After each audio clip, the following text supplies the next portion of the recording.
Hello everyone, welcome back to my channel. আজি আমি এটা ইম্পৰ্টেন্ট টপিক এটাৰ ওপৰত ডিসকাস কৰিম। আজি আমি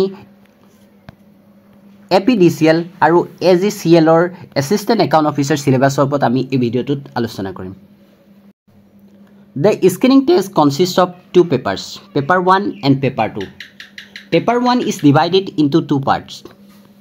The first part is general English, which is a descriptive section, and it includes topic like precise writing, essay drafting, grammar, composition, and yet mark thakibo 100 mark and homoy thakibo 2 ghonta. The second part of paper 1 is general knowledge.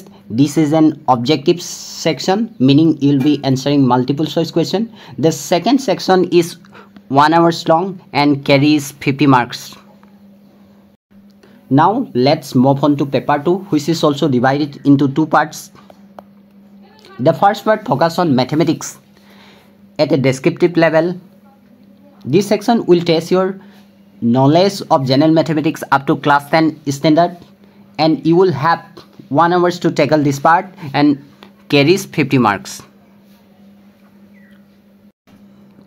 The second part of paper 2 is quite interesting.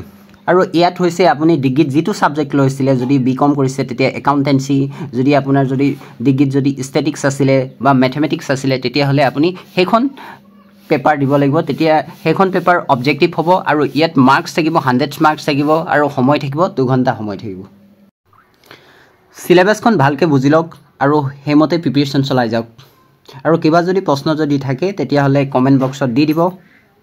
And good luck with your preparation and see you in the next video.